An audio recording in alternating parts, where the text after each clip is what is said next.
बिस्मिल्लाहिर्रहमानिर्रहीम। इन्नल्लज़ीना क़ालू रब्बुनल्लाहु सुम्मस्तक़ामू ततनज़्ज़लु अलैहिमुल मलाइका।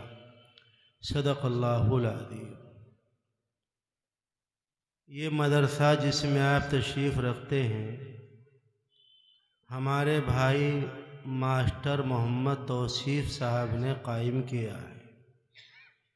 मास्टर तौसीफ़ साहब का ताल्लुक़ शुरू ही से हमारे मुर्शिद व मुरब्बी हज़रत अलहाज मौलाना मोहम्मद हाशिम साहब से हुआ।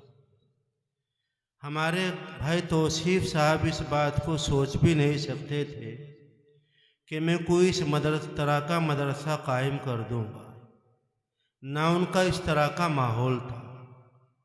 लेकिन जब आदमी उलमा से जुड़ता है तो उलमा की रंगत उनकी तबीयतों में आती है। हमारे हज़रत मौलाना हाशिम साहब हमारे मुर्शिद व मुरब्बी, अल्लाह उनकी कब्र को नूर से मुनव्वर फरमाए। उनको सबसे ज़्यादा तड़प इस चीज़ की थी कि उम्मत के जो ईमान और अकायद हैं वो दुरुस्त रहे, उनमें बिगाड़ ना आए। चूँकि ईमान बहुत ऊंची चीज़ है, इससे बढ़कर कोई चीज़ नहीं है। और आज दुनिया में इस बात की पूरी जिद्दोजहद है कि इस उम्मत के पास सब चीज़ें रहें मगर इसके पास ईमान ना रहे। और ईमान के बाद जो सबसे कीमती चीज़ है इस उम्मत के पास, वो है जो इस ईमान का तहफ़्फ़ुज़ करती है, इस ईमान को बचाती है, इस ईमान को बढ़ाती है, इस ईमान का जज्बा अता करती है। वो चीज़ दूसरे नंबर की हमारे पास मदरसे जो हमारे अकाबिर ने कुर्बो जवार दूर दराज के इलाक़ों में कायम करा है।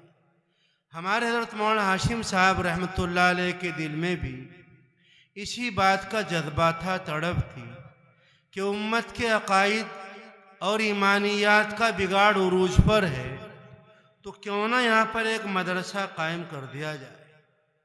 हमारे भाई मोहम्मद तौसीफ़ साहब को यहाँ पर बिठाया और बराबर उनकी सरपरस्ती की। आज तो यहाँ पर चारों तरफ के उलमा हैं, अल्लाह मुबारक करे, बरकत दे।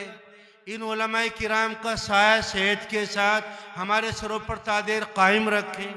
ये हमारी आँखों का नूर है, हमारे दिल का सुरूर है, हमारी आँखों का ताज है, हमारी इज्जत है, हमारी आबरू है। पैगम्बर अलैहिस्सलातु वस्सलाम ने फरमाया कि वारिस हैं उलमा अंबिया किराम के, इनका वजूद बहुत गनीमत है। मगर उस आज यहाँ दारुल उलूम देवबंद से, काशिफुल उलूम से हमारे अकाबिर, रायपुर से मुफ्ती मसूद साहब जो बहुत सारी किताबों के मुसन्निफ़ हैं, खेड़ा मुग़ल से, सतपुरे से और कुर्बो जवार के इलाके से उलमा तशरीफ़ रखते। हज़रत मौलाना जब यहाँ पर आकर बैठे, यहाँ दूर दूर तक कोई नहीं था, कोई जानता भी नहीं था। वो यहाँ पर बैठे, भाई तौसीफ़ को बिठाया और उनसे कहा यहाँ अल्लाह का नाम लो, यहाँ बच्चों को कुरान पाक सिखाओ। बच्चे आने को तैयार नहीं थे, जंगल था, मगर बच्चे आए, उन्होंने अल्हम्दुलिल्लाह पढ़ना शुरू किया, बिस्मिल्लाह पढ़ना शुरू किया। एक खानका कायम कराई, खानका हाशमिया के नाम से। तो कुर्बो जवार के लोग आए, उन्होंने अल्लाह अल्लाह करना शुरू किया। बच्चों का ईमान बना, बच्चे आगे बढ़े और बड़े लोगों को अल्लाह ताला का मुबारक नाम मिला। आज जो इतना फ़ायदे चारों तरफ, ये भाई तौसीफ़ साहब के वसीले से हमारे हज़रत अक़दस मौलाना हाशिम साहब का फैज़ है। आज आप यहाँ से जज्बा लेकर जाएं कि हज़रत मौलाना ने ईमान और अकायद के तहफ़्फ़ुज़ के लिए इस मदरसे को कायम कराया। जगह जगह पर मदरसों की बुनियादें डाली, खानका कायम कराई, वहाँ पर लोगों को बिठाया कि अल्लाह का नाम लो, उनको खिलाफत दी, उनको समझाया कि आज लोगों के हाथों में धागे आ गए। आज लोग दीन को छोड़ चुके हैं, रस्म रिवाज के असीर हो चुके हैं। पैगंबर का तरीक़ा आज मुसलमानों के घरों में अजनबी हो चुका है। आज मगरबी तहजीब हमारे घरों में आ चुकी है।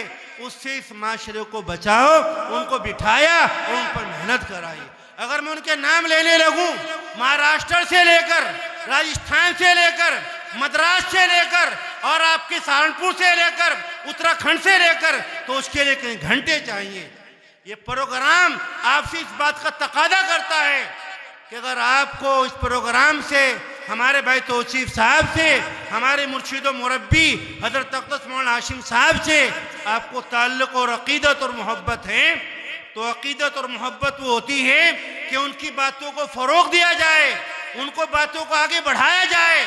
आप अपने बच्चों के ईमान की फिक्र करो, अपने बच्चों के अकायद की फिक्र करो। आज हमारे बच्चों को बिस्मिल्लाह पढ़नी नहीं आती, हमारे बच्चे कलिमा नहीं पढ़ते। बहुत सी जगह निकाह पढ़ाने का मौका मिलता है।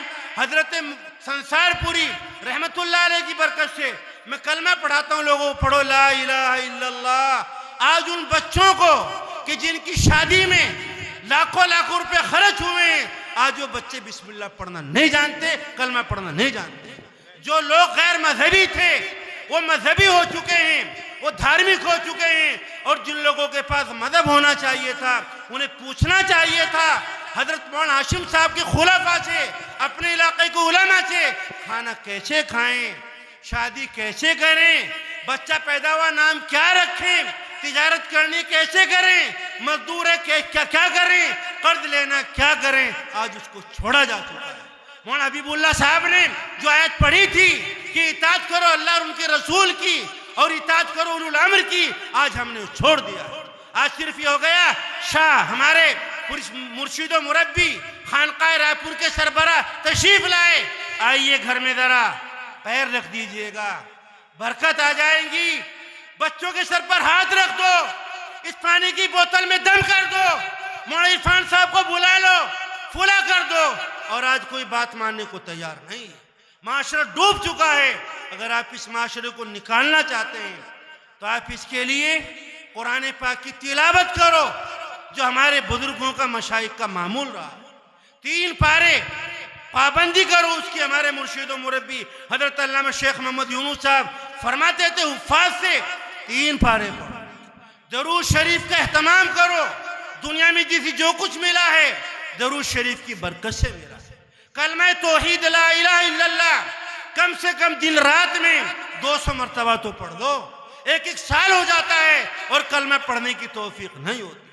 और इस्तिग़फ़ार प्यारे पैगंबर के बारे में आता है, छोड़ दो इस यहाँ से भी, वहीं पहुंचो डायरेक्ट।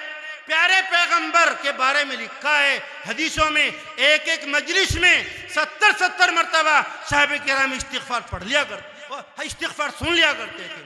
हम चोरी कर लें, इस्तिग़फ़ार नहीं, ज़िना हो जाए, इस्तिग़फ़ार नहीं, सूद आ गया, इस्तिग़फ़ार नहीं, खड़े खड़े खाना खाते हैं, इस्तिग़फ़ार नहीं। इस उम्मत की 2 अमान है। हदीस शरीफ में आता है, आका ने फरमाया इस उम्मत की 2 अमान है, एक मेरा वजूद है और मैं चला जाऊंगा तो मेरे बाद इस्तिग़फ़ार है।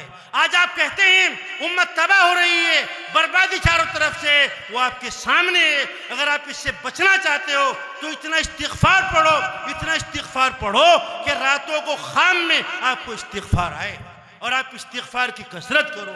आज हमने उन चीज़ों को छोड़ दिया है और कसूर किसी का नहीं है। कुरान पाक की आयत और हदीस पाक की रोशनी, उसके मुताले में, उलमा की मौजूदगी में मैं कहना चाहता हूँ किसी का कसूर नहीं है, कसूर हमारा है। हम कुछ नहीं कर सके। हदीस शरीफ में आता है, मन अब्ता भी अमलहू लम युसरी भी नसबहू, जिसके खानदान ने, जिसके अमल ने उसको पीछे कर दिया, उसका खानदान उसको आगे नहीं बढ़ा सकता है।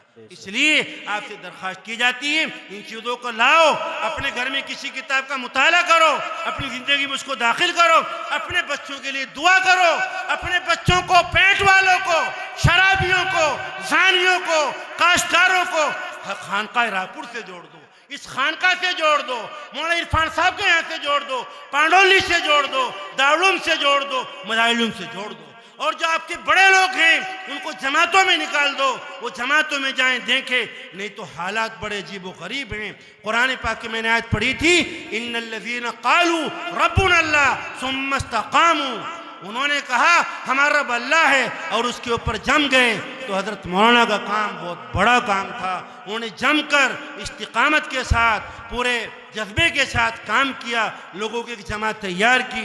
यहाँ पर मलीपुर के हमारे दोस्त कारी मेहताब साहब भी बैठे हैं, उनका मदरसा हज़रत का मरहून है, मौलाना सलीम साहब हैं और बहुत सारे लोग हैं। मगर ज़रूरत इस चीज़ की है कि ईमान पर, अक़ीदे पर हज़रत मौलाना ने जो मेहनत की है उस मेहनत को जगा दो, उसको पर अमल करो।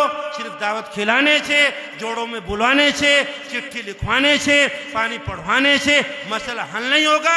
कारी सिद्दीक़ साहब बांधवी रहमतुल्लाह अलैह ने माद की इजलास में फरमाया था, अल्लामा शेख यूनुस साहब मौजूद थे, मुफ्ती अब्दुल क़य्यूम साहब, हज़रत संसारपुरी, बड़े बड़े अकाबिर थे। तो फरमाया था कि बात जब बनेगी कि जिस तरह डॉक्टर की बात मानते हो इस तरह उलमा की बात मानो। एक डॉक्टर ने कहा आप बीमार हैं, आपको मेरे हॉस्पिटल में रहना पड़ेगा, मैं आपका खून निकालूंगा, आपको फुला दवाई खानी है, फुला नहीं खानी है कि मुझे मंजूर है। एक मौलाना कहते हैं कि सूदी काम ना करो, शराब ना पियो, सट्टे ना लगाओ, जीना ना करो, दाढ़ियाँ ना कटाओ, टखने से नीचे पैजामे ना पहनो, खड़े खड़े खाना ना खाओ और अपने बच्चों को दीनी माहौल में लाओ। आज इस पर कोई अमल करने वाला नहीं है। अल्लाह ताला हमें अपने अकाबिर के इन फरमुदात पर, इन बातों पर अमल करने की तौफीक अता फरमाए। आमीन या रब्बल आलमीन व मा तौफीक इल्ला बिल्लाह। आमीन, माशाअल्लाह।